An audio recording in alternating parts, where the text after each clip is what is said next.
Today we're going to look at John Steinbeck's Of Mice and Men. In particular, we're going to talk about the characters and start looking a bit at the themes. Now, if you're looking for more about the author and his life and how his works pertained to out in California, I also have on this channel other videos about John Steinbeck and his books. But let's go ahead and start in on the book Of Mice and Men. So Of Mice and Men was originally called Something That Happened. Now, when Steinbeck first thought of the idea for the book, he intended it to be for children. Steinbeck told a friend that he was experimenting with a new dramatic form. Now, in May of 1936, he had written a manuscript, but his puppy, a setter called Toby, actually ate his manuscript. So when he started rewriting it, he said of the book, "It's an experiment. I don't know how successful."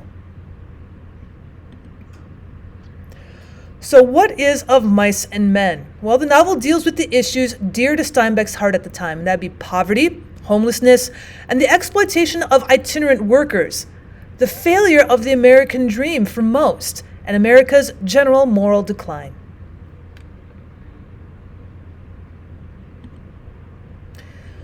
There are two main characters in the story, Lennie and George. So we start looking at Lennie Small. It's interesting that his last name is Small because the character is not. Now, he is a large, lumbering, childlike migrant worker. Now, due to his mild mental disability, Lennie completely depends upon George, his friend and traveling companion, for guidance and protection. The two men share a vision of a farm that they'll own together, a vision that Lennie believes in wholeheartedly. Now, he's gentle and kind, and Lennie nevertheless does not understand his own strength. His love of petting soft things such as small animals or touching dresses, even people's hair, can lead to disaster.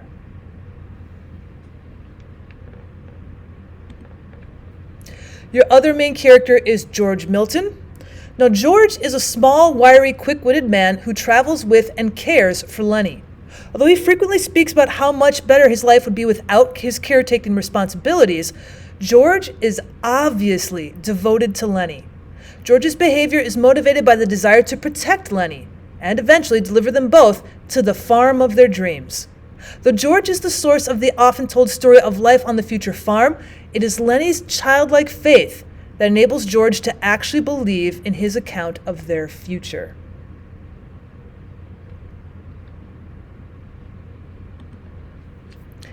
So when we start looking at the book itself, we see George and Lennie in chapter 1 going to a ranch near Salinas, California to work. Now, George seems to be Lennie's keeper, and Lennie imitates everything that George does. Now, Lennie previously had been kicked out of a town for grabbing a girl's dress. This is why we see them heading towards a new ranch, and we hear George scolding Lennie, saying, "Remember what happened in Weed? We don't want that happening again." Well, Lennie simply liked to touch soft items, and that's the reason he has a dead mouse in his pocket in chapter 1. Lennie petted him too hard, and George promises Lennie that someday they're going to have their own farm. He'll have his soft rabbits to raise. They'll have other animals. We got to get there first. It's just this promise. Now, the setting of Mice and Men, just like you'd find in almost any other Steinbeck novel, is going to be in the valleys and the rural sections of Northern California. Now, the novel is set in the farmland of the Salinas Valley, where John Steinbeck was born, and you can see on my map towards the top of the map where Salinas is. Now, the ranch in the novel in particular is near Soledad, which is southeast of Salinas on the Salinas River. Now, the countryside is described at the beginning of the novel, and the ranch itself is based on Steinbeck's own experiences, not only of growing up there, but he actually worked on a few ranches as a young man.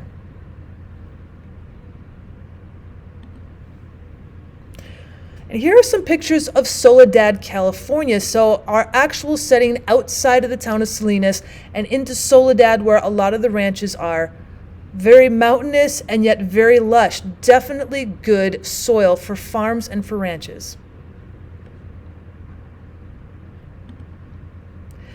Now, California in the 1930s, or when the time is set in Of Mice and Men, we have a lot of people who are going to be traveling. We've got migrant workers. We've got people on the move. And so when we're looking at, say, cars that are going back and forth from town to town, you see a lot of migrant workers who will go from one lodge to the next or from one ranch to the next.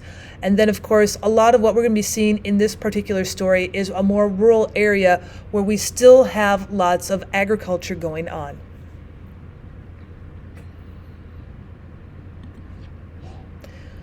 So why did he decide to write about migrant workers? Well, before technology created farm machinery, humans had to do a lot of farm work by hand.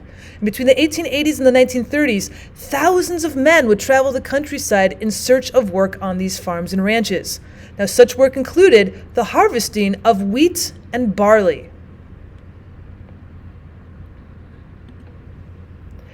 Now, these workers would earn $2.50, maybe $3 a day, plus food and shelter. So certainly enough to make a livable wage, but that's it. They're not becoming rich overnight with this particular job.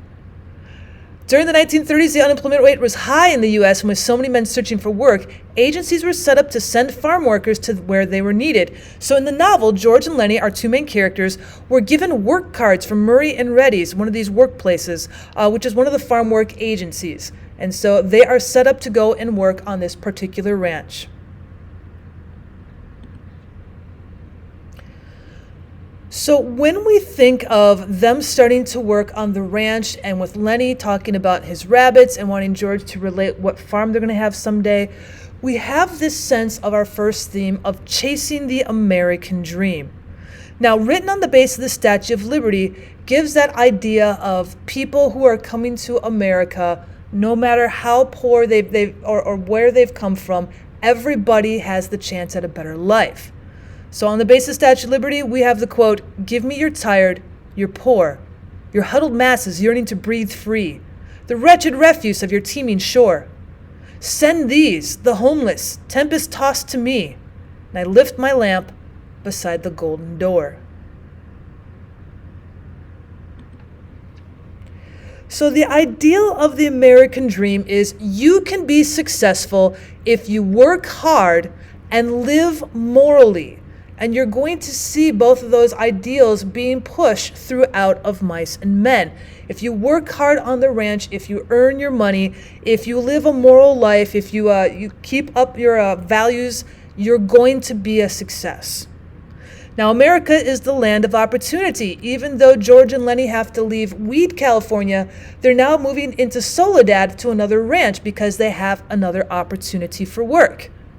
Now, freedom to work hard and be happy is enshrined in the Constitution, and the dream assumes equality of opportunity. There should be no discrimination, and there's freedom to follow goals and freedom from victimization.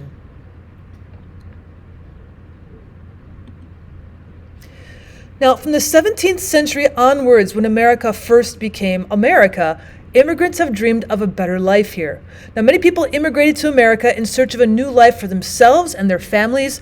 Many others immigrated to escape persecution or poverty in their homeland. So when the immigrants came, they dreamed of making a fortune in America.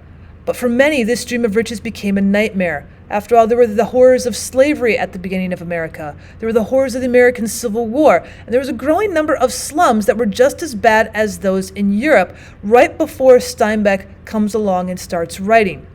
There was also great corruption in the American political system, which led to many shattered hopes.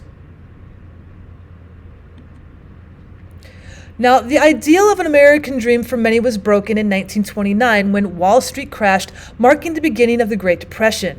Now, this era affected the whole world during the 1930s, but even in the midst of hardship, some people's dreams still survived. So thousands of people made their way west towards California to escape from their farmlands in the Midwest that were failing due to drought or the banks were taking over in foreclosure. Now, the characters of George and Lennie dreamt of having a little house and a couple of acres, their own dream. So a lot of times when people think the American dream is to own millions of dollars and to have this great ideal of a home and an awesome car, it could be for some, but for George and Lennie, They wanted the standard American dream. They want a house and a couple acres of land that they can work independently. That's a classic American dream. So when we look at the historical context of the novel, knowing that it's happening at the height of the Great Depression, and with the characters in the story, is the American dream possible in the historical context of the novel? Well, George and Lennie have this dream even before they arrive at their new job at the ranch to make enough money to live off the fat of the land and to be their own bosses. Lennie would be permitted then to tend to the rabbits. So when George goes into a full description of the dream farm, it's absolutely Eden-like qualities become even more apparent. All the food that they'd want would be right there with minimal effort. And as Lennie says, we could live off the fat of the land. And then George talks about their farm. He twice describes it in terms of things he loved in childhood. He said, I could build a smokehouse like the one Grandpa had. And then George yearns for his future to reflect the beauty of his childhood when he says, and we'd keep a few pigeons to go flying around the windmill like they'd done when I was a kid. So again, with the historical context of the Great Depression in the 1930s, you see a character like George looking back to a different time when the American dream seemed to be easier to achieve. Now, we do have other characters in the story, such as Candy, Curley, Curley's wife, Crooks, Slim, and Carlson. So Candy is an aging ranch handyman. Candy lost his hand in an accident, and he worries about his future on the ranch. Now, fearing that his age and his loss of his hand is making him useless on the ranch, he seizes on George's description of the farm he and Lennie will have, offering his life savings if he can join George and Lennie in the owning of the land. Now, the fate of Candy's ancient dog, which Carlson shoots in the back of the head in an alleged act of mercy, foreshadows the manner of Lennie's death. So Candy is in the book not only to give us a little bit of a leg up on the American dream because he has some money saved, but also gives us a reminder of there is a tendency when people are becoming aged, they feel more useless, and they're wondering if at their point in life could they possibly have the American dream as well. Now, Curley is the boss's son. He wears high-heeled boots to distinguish himself from the field hands. Now, rumored to be a champion prize fighter, he is very aggressive and confrontational. He's mean-spirited and aggressive young man who seeks to compensate for his small stature by picking fights with larger men. Now, recently married, Curley is plagued with jealous suspicions and is extremely possessive of his flirtatious young wife. So Curley is set up in this particular novel for nothing else than to be aggressive. He's a smaller man and he's aggressive towards larger men. He is extremely jealous and he is very suspicious about his flirtatious, beautiful young wife, with all of these single men being around the ranch. Now, Curley's wife is the only female character in the novel, and she's never given a name and is only referred to in reference to her husband. Now, the men on the farm refer to her as a tramp, a tart, a Lulu, basically saying that she's way too flirtatious and she's going to get herself in trouble. Now, dressed in fancy feathered red shoes, she represents the temptation of female sexuality in a male-dominated world. Now, Steinbeck depicts Curley's wife not as a villain, but rather as a victim. Like the ranch hands, she's desperately lonely and has broken dreams of a better life.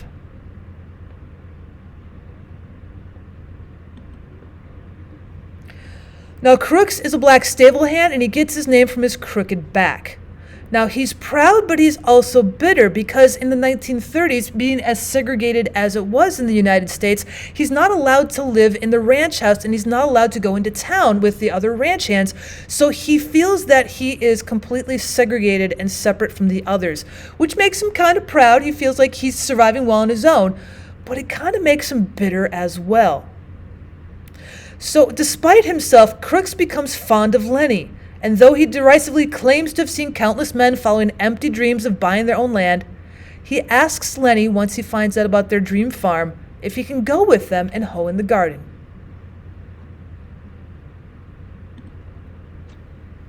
Now, Slim is a highly skilled mule driver and the acknowledged prince of the ranch. He's also the only character who seems to be at peace with himself. Other characters often look to Slim for advice. For instance, only after Slim agrees that Candy should put his decrepit dog out of its misery does the old man agree to let Carlson shoot it. Now, a quiet, insightful man, Slim alone understands the nature of the bond between George and Lennie, and he comforts George at the novel's tragic ending.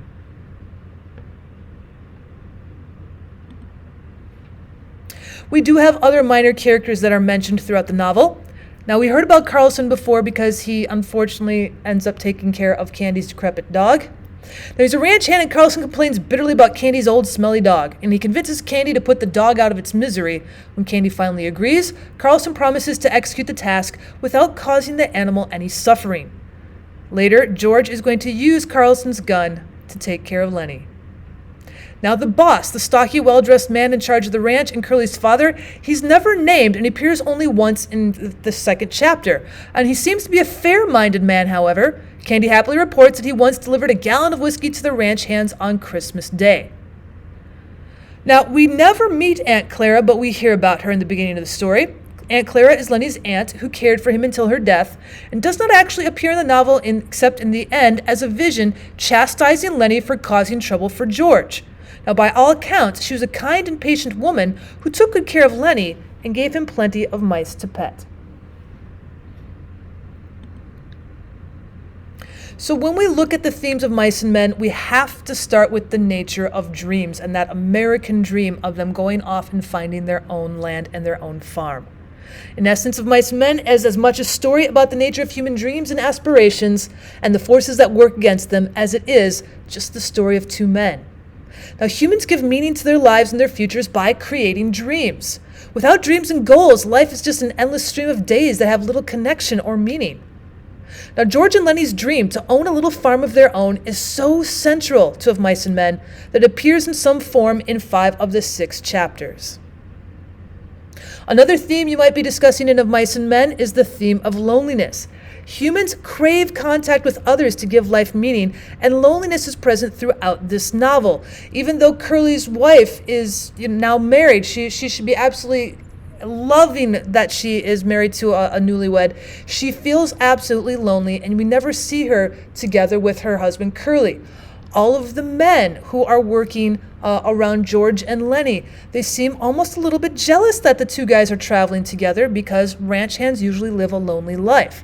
So the most desperately lonely that we see are in Candy, the aging ranch hand, and in Crooks, the black stable buck who is living alone in the barn because of who they are. Taking away Candy's age or taking away racial segregation from Crooks, they would be able to join more readily with the ranch hands, but because of their age and because of their race, they are separate and therefore they're desperately lonely. The sense of powerlessness might also be a theme in Of Mice and Men. Steinbeck's characters are often the underdogs, and he shows compassion towards them throughout the body of his writings. Now, powerlessness takes on many forms, maybe intellectual powerlessness, such as Lennie having some mental disability. Financial powerlessness that we see in the ranch hands, especially in George and Lennie and Candy, who are trying to make enough money to go and live out their dreams.